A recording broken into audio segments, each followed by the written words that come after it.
Will Work for Patients, episode 41. It was my responsibility to actually educate the patient. So all the way through that report of findings, they can have these aha moments where they discover what the problem is about for themselves. So we have to get rid of that stigma, how chiropractors treat patients too many times. It sounds cliche, but rediscover your passion for chiropractic. And the successful ones are as passionate today as they were in chiropractic school. What up, Will Workers? Frank Sardella here. Are you terrible at closing patients, or are you what you consider a good closer but just can't get them to stay past 3 or more visits? Fact is, if you're closing 80% like most chiropractors report, can they really count as true closes if the patient doesn't stay and complete corrective care, go on maintenance, and begin to refer? You've heard me say for years that you could be the best at closing the deal this side of the universe, but if no one is sitting in the chair to hear your reported findings, your close rate will be 0. But it turns out, if you master getting people to show, you have to be able to close and beyond that, retain patients for the duration of their prescribed corrective treatment plan and beyond, not to mention getting them to refer others too. Well, my guest today is going to show you what real closes are made of and what an ideal report of findings consists of, and prove that closing a majority of patients and retaining them is not a fairy tale, but a real live process that can be mastered. So put your work down, turn up the volume, and get your game face on. Today's episode is entitled The Difference Between Relief-Seeking and Lifetime Patients. Here we go.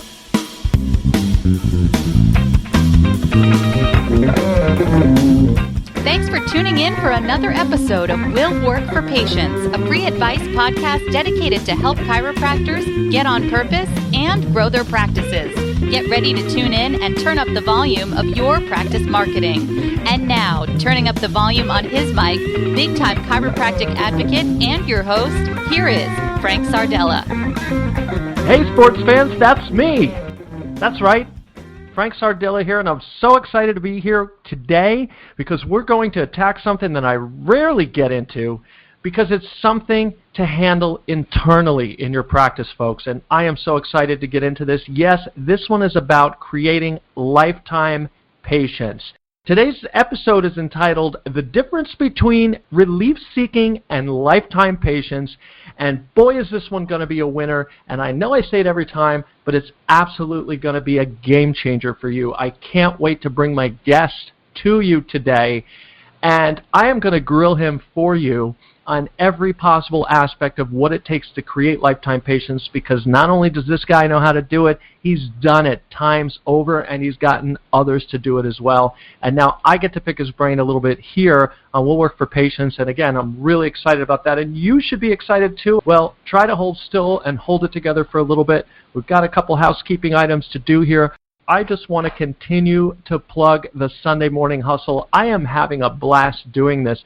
And those of you who have been attending, you know what I'm talking about. I've been getting great feedback from you guys. As a matter of fact, I want to actually share something. Dr. Manny Vito out in Scranton, Pennsylvania, was just attending the Sunday Morning Hustle last week and gave me quite a compliment and told me that Sunday he went out after the hustle, applied something that we talked about, and used it to get a patient that day, which was really freaking awesome. So kudos to you, Dr. Vito, out there, and keep it rocking, and I hope the rest of you are getting inspired. Those of you who are not attending, please get in touch with me, frank@screeningexperts.com, and I want to share with you installment number 1 of the Sunday Morning Hustle, Moving the Story Forward, and we're going to teach you how to move that practice story forward. That episode was free, and then you can try it for a whole month. That's 4 Sundays of the Sunday Morning Hustle subscription for $29. So we have a great introductory offer on it. I want you to try it for a month, but let me at least send you that one episode. Listen to the replay on demand.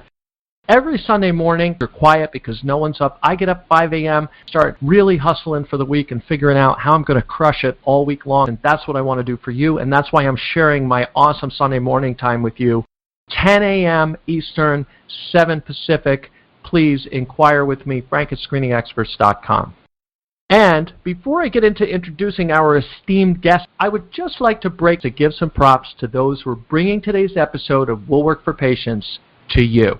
When you're on fire, people will come to watch you burn. That's not only the title of episode 39, but a direct quote referenced by Dr. Jerry Dreesen, Pacific Northwest chiropractor who succeeded, failed, and rose again, mastering a digital age. When I met him, he not only shared his success, he told me how he took his secret sauce and developed it into 5 distinct marketing assets any chiropractor can use to boom any practice. Still practicing, Dr. Jerry helps docs and pros grow with precise marketing techniques. What I like is that he shares his tools that have worked best for him time and again, literally to make every square foot of his practice earn revenue and top patient results. From exploiting reviews to capturing leads, I can tell you Dr. Jerry has the practice growth formula in hand. See for yourself. Visit dcmarketingproducts.com/podcast to get a free Huffington Post article written about you just for being a listener of Will Work for Patients. Let my good friend Dr. Jerry boost your credibility and give you some free marketing advice too. Visit dcmarketingproducts.com/podcast now. That's dcmarketingproducts/podcast.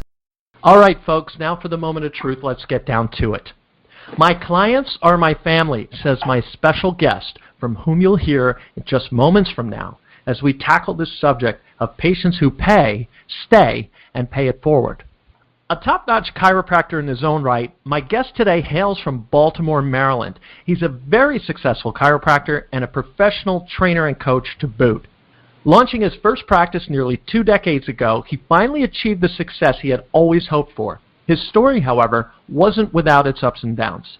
Coming out of chiropractic school at a tender young age and buying into an established practice, he was quickly hit with the shock of the reality of pain-based treatment and relief care. Disillusioned, he yet persevered with his original purpose of healing firmly in play, still fresh from his school days. Sifting and muddling through studying and learning various philosophies and methodologies, my guest found himself at a crossroads of having to evolve the best way to get patients to understand and accept the concept of corrective, maintenance, and preventive care, turning them from pain relief seekers into bona fide lifetime patients. And, as in any great success story of any magnitude, it is something my guest was unable to keep to himself. Not only did these skills allow him to do a killer report of findings in his own right, not only help others achieve the same skill set, but he found himself uniquely able to cater to the diverse needs of clients in several of his businesses.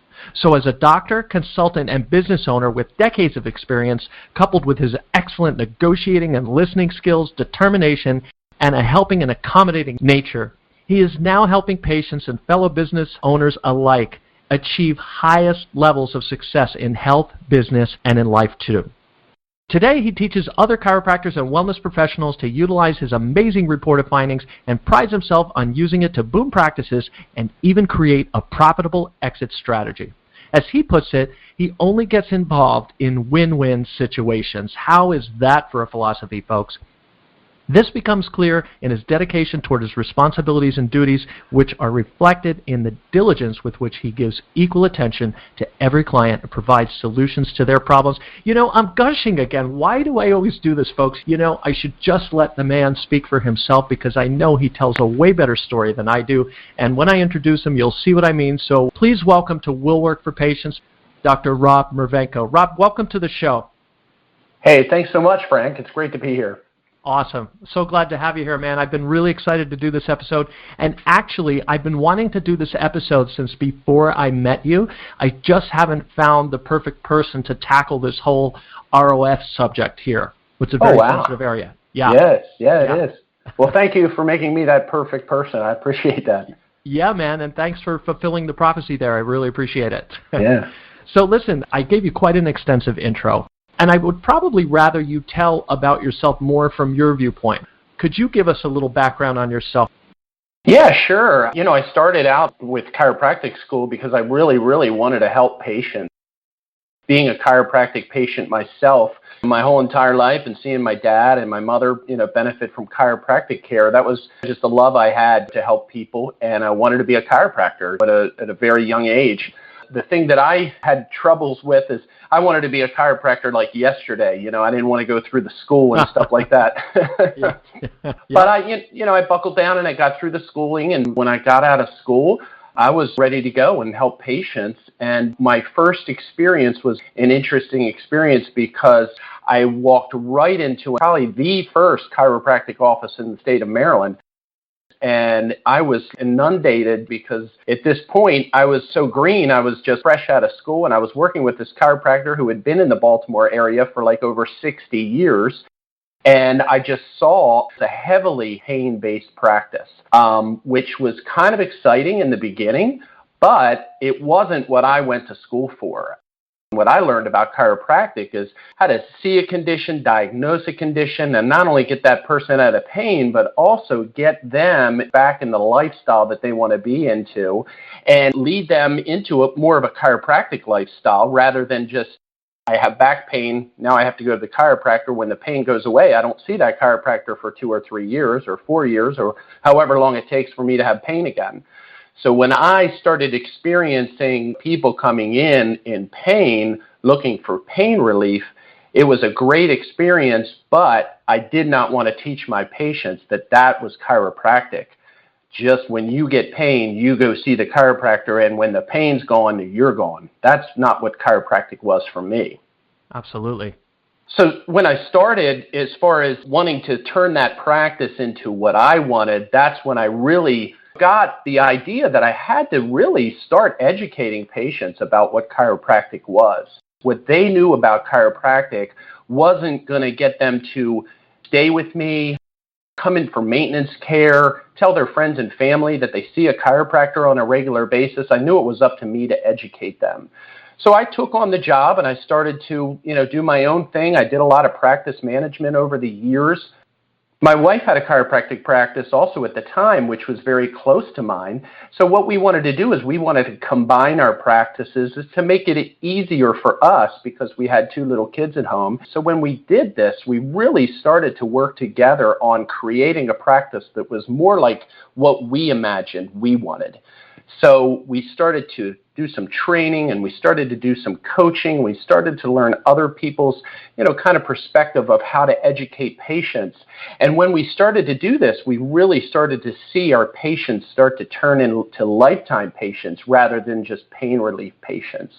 When I started on that track, I really started to see that it was my responsibility to actually educate the patient.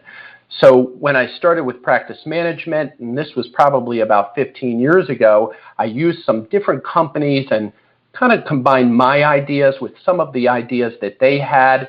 And then I started to see how important really that report of findings is. It was the most important thing, I think. They just didn't want to get pain relief, and they wanted to actually correct the problem and then turn into a maintenance patient, which is a lifetime patient like I am myself.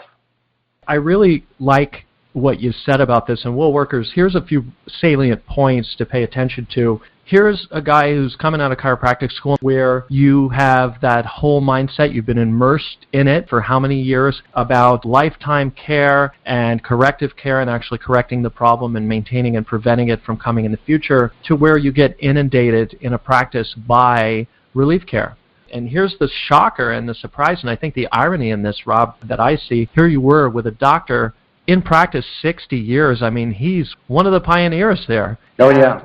Probably going back to, I'm willing to bet he had a box on the wall collecting donations for his fees. And you would think that somebody who's that old school would have the whole corrective care thing going on, and here you came into this busy practice and you were inundated with these relief care patients. But since the beginning, it looks like you really hung on to your resolve to be a corrective care provider. And I think the biggest takeaway from this is how you innovated. Your combination of study and personal experience really played a key role in the development of what you do today in your report of findings and how you get and retain patients for life. So I think that's really, really important to point out. And this also resonates with what I teach in my coaching, because there's a very subtle difference between relief and riddance.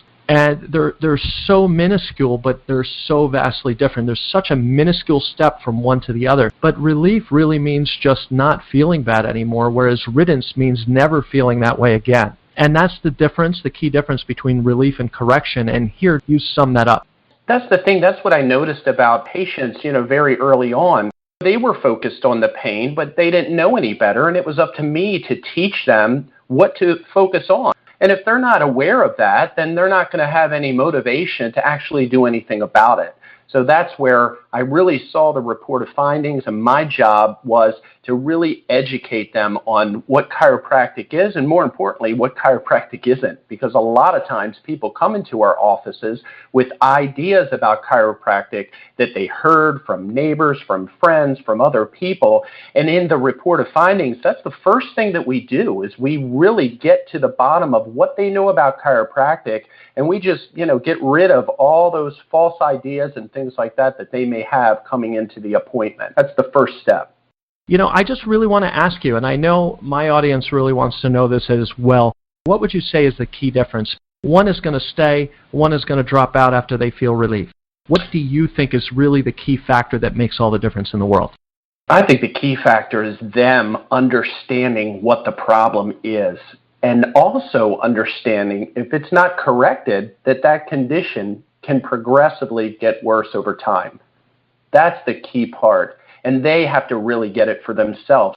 It's not something that I can explain. It's not something that I can tell. I take them through a realization process so they realize it for themselves. So all the way through that report of findings, they can have these aha moments where they discover what the problem is about for themselves. It's not something that I'm telling them, okay, Mr. Patient, you have this. I don't do that. I have them discover for themselves exactly what is wrong, and that is key. That is also brilliant, and it so folds in to what I'm teaching on the front end. And as you know, Rob, my forte is screenings. So I'm out there in the trenches. I can get people to make an appointment and then do three things. Arrive in the office, know why they're there, and be interested in what they're about to find out, which really segues nicely into what you were just saying. Will workers, I really want to point something out in what Dr. Marvenko just said here, because the reason I have no scripts is because I get you out of your own head and I put you into the head of the person sitting across from you. What they're thinking, what they're considering, what their inhibitions are. And once you understand all that, you really know what to do and say to move them through a process. And Rob, I really think you hit it on the head when you called it a realization process. Especially if you're doing a scripted report of findings, just the words in the script are really not what's going to do it. And even if you're not using a script, if you're really expert in your field and you're going on and on, educating the patient and drilling them with information, it's not the drilling of information that really gets them to become that lifetime patient, to achieve correction and maintenance and prevention, and to refer others to you.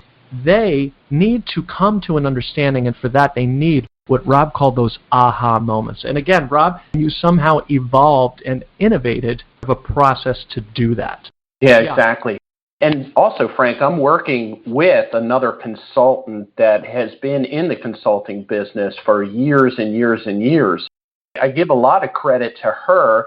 It's her material that has created a way to really bring those people that are coming into the office through all these different realizations. And that's exactly what it is. So then at the end, you have this patient that is eager to get started. They know what they're there for. They're committed to the entire care plan. These people are really on board. They're scheduled out for all their visits. They say things like, I've never been this educated before about my health in any doctor's office. And that just makes me feel good, because that, I think, is what people need. It's their health. It's their condition. They have to seek and get that treatment and follow through on that treatment. And so many times people are not educated about their condition. So if they are not educated about their condition and they don't know what it is, why are they going to want to do anything about it? So that's what this report does, really, as far as educates them about what is wrong with them, and then they see it. Okay, well, this makes sense to me, so then they'll follow through. They'll come in for their appointments. They'll pay for the out-of-pocket expenses. What you've shown there is that it really comes down to educating the patient in the way that you were just describing, which really means bringing them to realizations along the way. The education is the knowledge and information, but it actually sinking in with the person. And this is interesting, because we could talk about all the problems that a doctor has in trying to get someone to where they finally get it and they go, wow, I definitely want relief. I want to get rid of this problem for good, and I really understand what correction is. And then they go for it and do it. And that brings up something I've been dying to ask you about. You mentioned something in passing in the pre-show interview to me, and it stuck with me these last 24 hours since we had that call. You mentioned the stigma that's out there about chiropractors doing too much treatment or over-treating, I believe you said. Could you comment on that a little bit, on how that's a barrier to doing a good report of findings and creating a lifetime patient? What it is more of those ideas that patients come in with, and part of this report process is getting to the bottom of whatever that patient is coming in with. And when you think about it, that's what you hear a lot. Well, I went to the chiropractor and he keeps me coming back. And people run with that. They say, oh, well, my God, what are you doing there? So many visits. Why do you keep going back? So we help them to understand that there is an underlying condition. So if you have an educated patient out there who's telling other people about how I'm getting correction and this is the reason why I'm going back for this many visits, then people are going to respond well to that, and they're going to say, well, that makes sense to me. It's kind of funny because when you think about it, nowadays, people are totally fine with that. Oh, okay, well, I have this diagnosis of whatever, and the doctor said I have to be on a pill for the rest of my life. But we as chiropractors, when we say, well, you have to come back after the pain goes away, people say, well, what's wrong with that? So, and I think that chiropractors start to think, well, is there something wrong with the way I'm doing this? Maybe I am over-treating these people. But the thing is if your treatment plan is doing something that's making a correction and an outcome, and you can show that, then you have every right to treat that patient as long as you're getting them some correction. And that's what this report does. And a lot of doctors will say, well, I don't want to have my patients get this idea that I need to keep bringing them back in and I'm treating them too many times. And I tell them, I say, well, would you treat your mother that way? And they say, well, no, I would give my mother a care plan and make sure that this problem isn't going to occur again. I said, well, that's what you should do for your patient. So we have to get rid of that stigma about how us chiropractors treat patients too many times, because I think that that's something that has been held on to for a long period of time, and it's all about education and helping people understand what exactly it is we're doing. So if we can show a patient that, well, this is your condition now, and this is your outcome, and this is where we want to take you with this treatment plan, and we show throughout the course of this care plan changes and objective findings that are getting better, then that care plan is going to be something that that person's going to talk about, they're going to tell other people about, they're going to understand it, and then they're going to turn into a lifetime patient because they're going to see as far as the benefits of continuing this care. So in actuality, there are really no special handlings for stigma, negatives, rumors, and the like. The handling is just continually educate, because if you educate enough, it'll blow those things away. Oh, yeah, for sure. It's just continuing to tell your patients why it is you're doing what it is that you're doing. We find out what that patient is worried about. For instance, they may come in and they'll say, oh, well, I don't know, a friend of mine said that chiropractic care could be dangerous.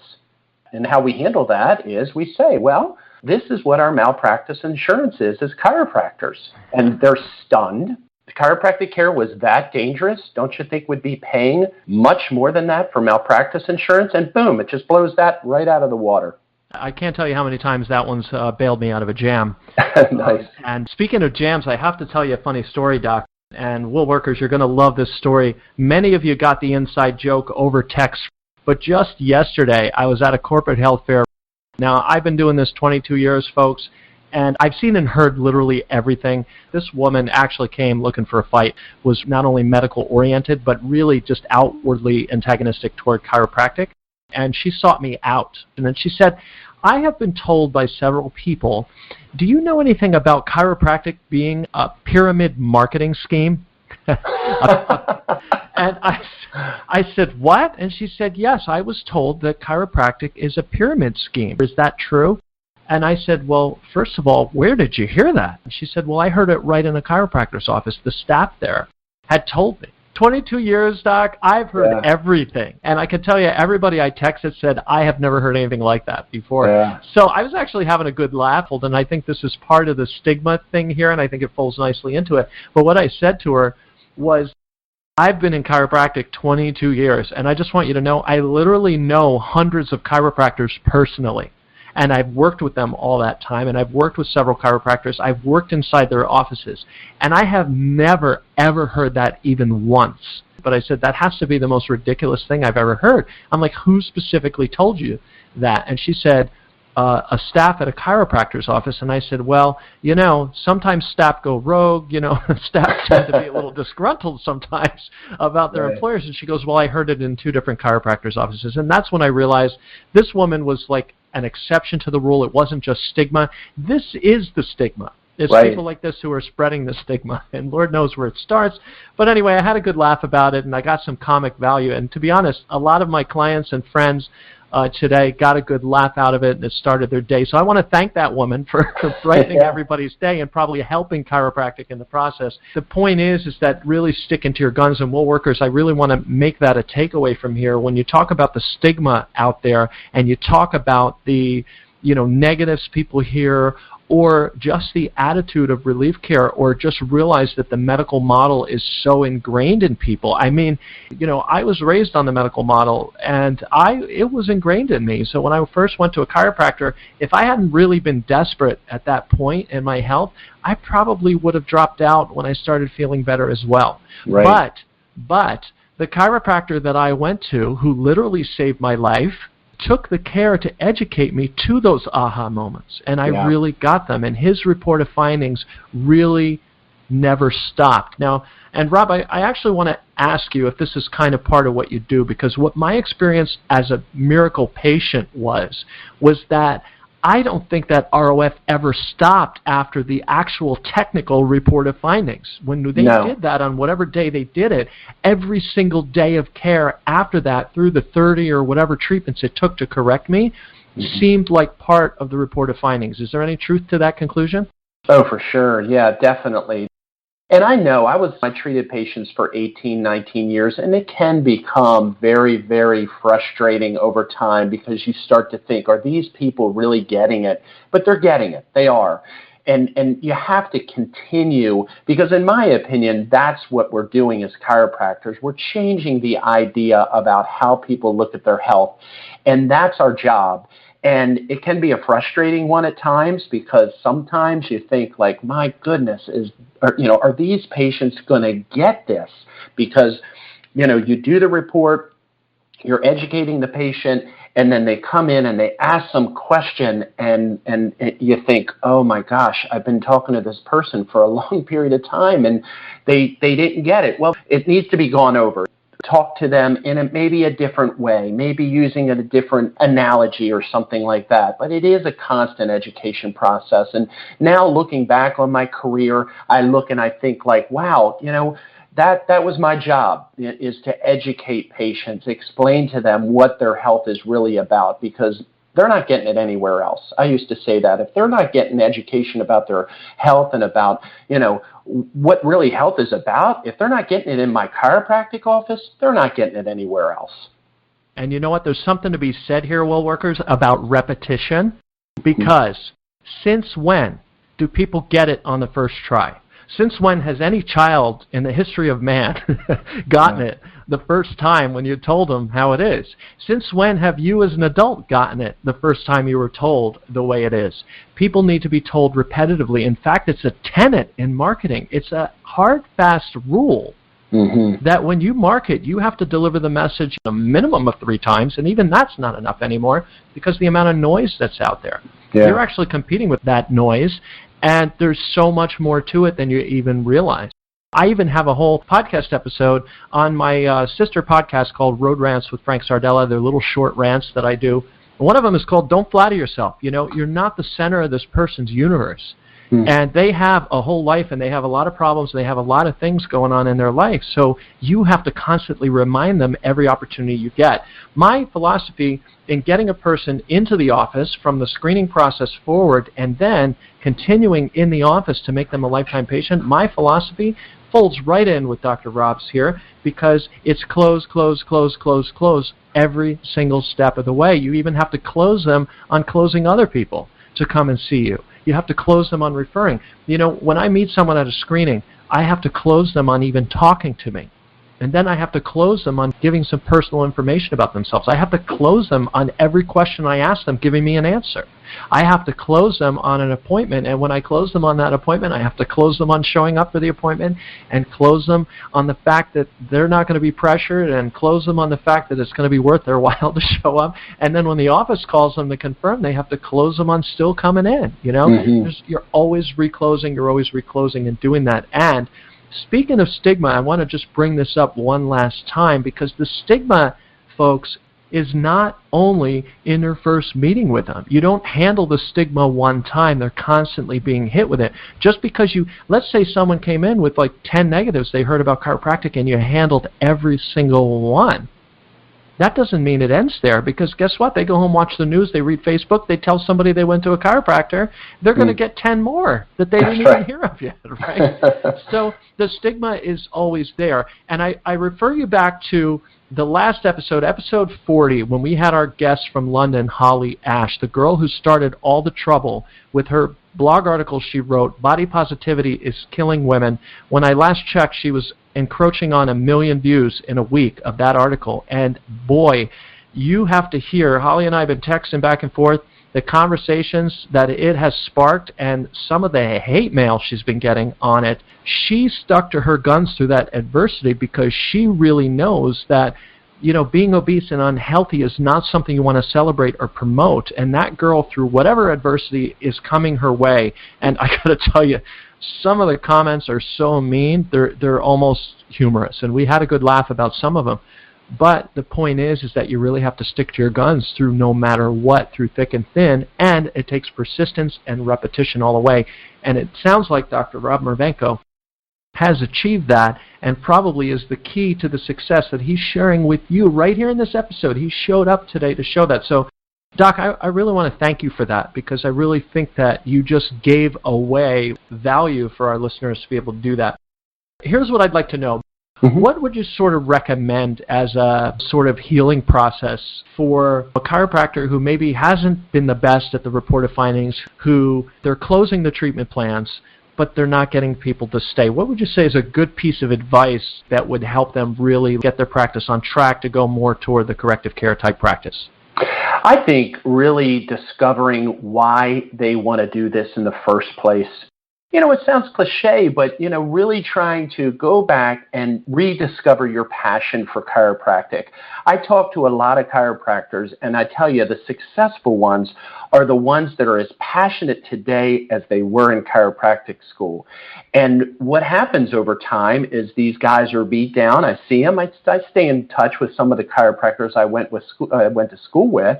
And what happens is they get beat down by these processes. So when I come in touch with the chiropractors, I can hear it in their voice that, wow, they've been doing this for 20 years. And I'll start to ask them, why did you get into chiropractic? What was it that motivated you to get into this field? And they start to talk about their passion and how chiropractic is making such a big difference and the influence that we have on people's health. It's amazing. I think back to some of the first patients that I helped, and it's exciting to me still today to think about those people because I know I made a big difference in their life. And that's what I think the chiropractors really should start with, as far as if you're having some reported findings problems, if you're having some things that, are not going so well in your office, take a day and rediscover your passion and why it is that you're here and you go to work every morning and rekindle that. And that's where that power is going to come from for you to take that practice to the next level. Dr. Rob speaks the truth there, really, the passion and the purpose. I'm telling you from personal experience, I just got back out on the screening circuit last fall again after having taken an 8-year hiatus. I do my little research bouts and then the coaching bouts, and then I get back in there to see how it's changed. And I found a lot of change out there, but I found I was even sharper this time. And why? Because my purpose still burns. I still love it. I'll get on a train and ride an hour and a half to New York City and then cram in 2 hours worth of screenings and all that hustle and bustle, and I have to tell you, I'm burning with passion every minute I'm talking to people, and that's really one of my keys to success, and I'm sure that's the key to Dr. Marvenko's success here at the root cause of all of it. Your purpose will carry you through anything because chiropractic works, and we all know it. And we all know it from experience. And I, for one, am probably the one who knows it maybe most. I'm going to be so arrogant as to say I know it the most because I had a miracle. I had my life saved by a chiropractor, and I know, and that passion burns, and you have to find that within yourself if you've lost it. Otherwise, you're never going to make it, no matter what ROF program you get, no matter what screening method you use. If you can't find that, and if you can't instill it in your staff, no method is going to work. The other thing that I want to make very clear is, look, you could be an amazing closer, but if you have no one to sit in front of you, you could be the top closer on the planet, and you're still going to close zero. So I'm always saying that the report of findings it's sort of analogously the sales process in any business. In chiropractic, it's where the report of findings happens. It's when you close the treatment plan, when you close the bucks that energize the practice to continue on into the future. Marketing fuels that. Marketing is the pre-sales pitch. It's the prospecting, the lead generating. You have to get leads to sit in front of you. Just like a car salesman has to work for a dealership that advertises to put people in his chair so he can sell, so do chiropractors have to have that. So screenings and advertising. And so I just like to ask you sort of in closing, how do you fill that chair with people to put in front of you to close on those treatment programs? What are some of the things you're doing now to load up the practice with people to potentially close? Well, I tell you, Frank, you make an interesting point, because when I speak to chiropractors now, I speak from my position where I ran a practice for 20 years. I know the key things that have to happen in a practice in order for it to be successful. And when I sold my practice in an earn-out, what I wanted to do was I wanted to bring that earn-out to other chiropractors, because it was just a fabulous thing. It's something that's not a conventional sale. So a chiropractor would take in a partner, and a partner kind of buys them out over time. And it's a win-win situation. So I wanted to help people get into one of those win-win situations. And what I discovered was many chiropractors weren't collecting enough money, and they wanted to collect more. They were just having problems really getting their practice over that $500,000 mark. And, I was in my practice for 20 years. I took it for granted. I thought all chiropractors were collecting $1 million a year. I just thought that. And then when I got out and I started to speak with chiropractors, I started to get concerned, because I started to meet these guys and think to myself, wow, there's a lot of chiropractors out there that are struggling and that are not making it. Oh, and a fraction of that, absolutely. Yeah, and it was really upsetting to me. So that, when I talk about passion, that's where my passion came from, as far as to help these guys. And you said it exactly right. The marketing is key. You have to fill those chairs. You have to get people in your office so you can sit down and educate them. So the two key parts as far as to a successful practice is the marketing and then the report of findings. So one of the things that we're doing right now is we're working with Facebook campaigns that are extremely lucrative as far as for getting patients in the door. Facebook is something everybody's on. People are, I think the last statistic I heard was 45 minutes a day. People are glued to, their Facebook. And we get the chiropractors ad on that Facebook feed, and they call, they seek an appointment, and they come in. So that's one way to fill a patient practice for patients is Facebook ads. And again, that next step is getting that patient who comes into the office signed up for care. So the report of findings is key. And then the third thing I always tell the doctors is you have to have your office running like a well-oiled machine. Everything has to be in. You have to be having a meeting with your staff. Every staff needs to know exactly what their position is in the office, what they're responsible for, and everybody has to be on the same page. So helping an office get that in is very important too. And I tell you, with those three things, an office can skyrocket. I've seen practices double just by getting those three things in, because I did it myself, when I was in practice.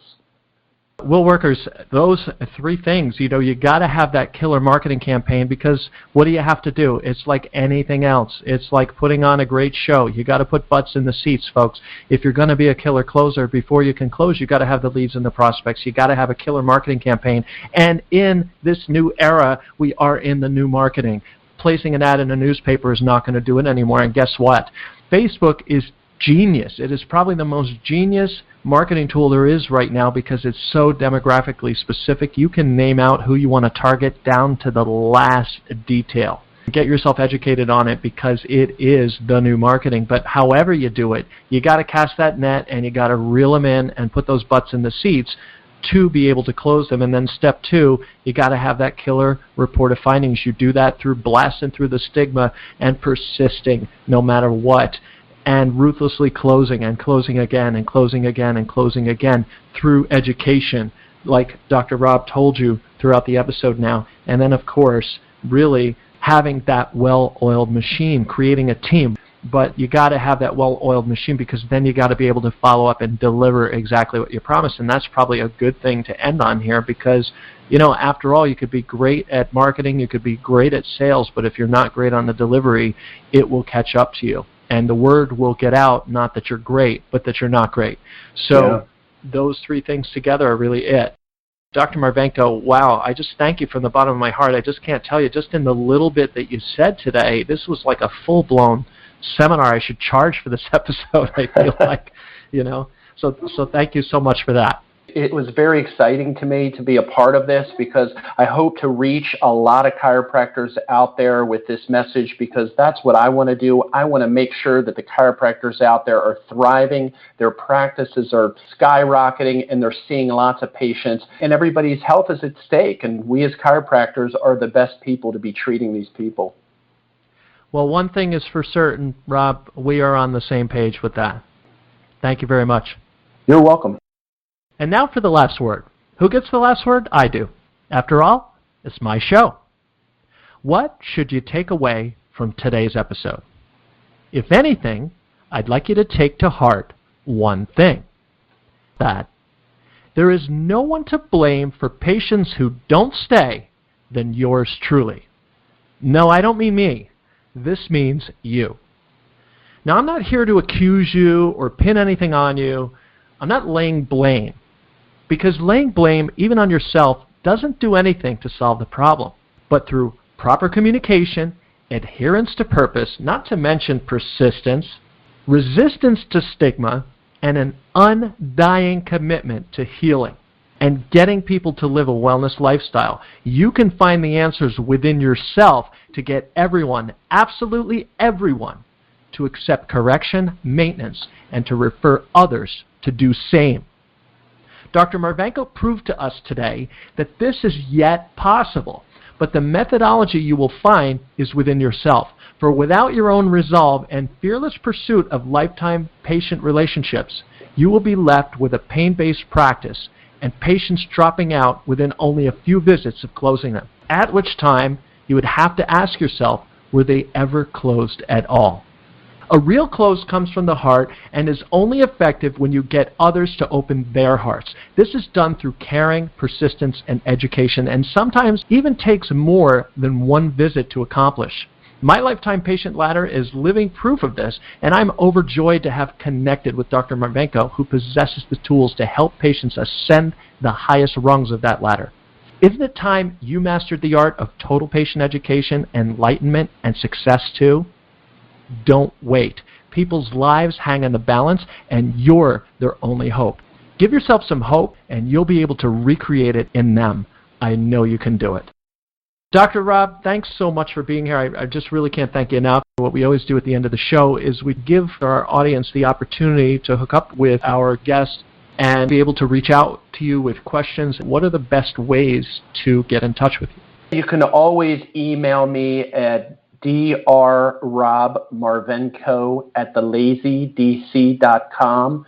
And also, if you go to my website, I have a really great offer on there, and I love to do this for chiropractors. I do a 15, 20-minute consultation call at no cost. And my theory is if I can meet somebody out there and we can have a connection and I can help you in any way, great. I have a lot of doctors who I do this 15, 20-minute call with, and we talk, and they don't do any services, and they really appreciate the call and the input that I have, given my 20 years of experience of running my office and then selling it in an earn-out. I can kind of shed some light on some things that they may have not been looking at. So you go to my website, it's thelazydc.com. You can actually sign up for that. It's real simple. You put your name and phone number and email in, and then you can actually book the appointment online, and we can speak personally on the phone. And I love taking calls from chiropractors because I feel that I have a lot of information that I can share, given that I had my success, and my passion is giving that success to other chiropractors. Wonderful and very generous of you, Rob. I really appreciate it. So, folks, that's Dr. Rob Marvenko. That's Marvenko at thelazydc.com. Love it.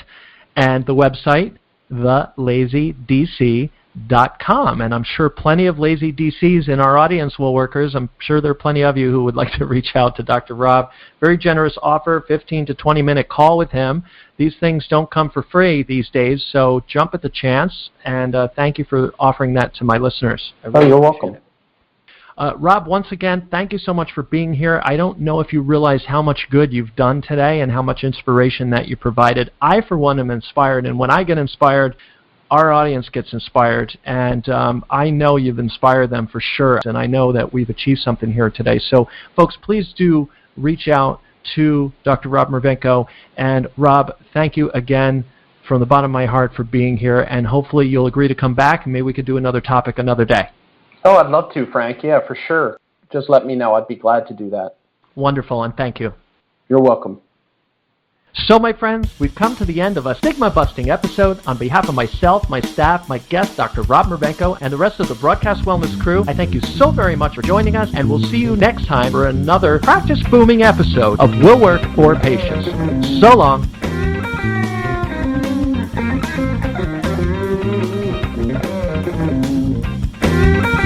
Be sure to subscribe and share. Will Work for Patients has been brought to you courtesy of Screening Experts, bringing unscripted simplicity to chiropractic marketing complexity. Today's episode, copyright Screening Experts LLC, musical score composed and arranged by Frank Sardella ASCAP. For more information, visit screeningexperts.com.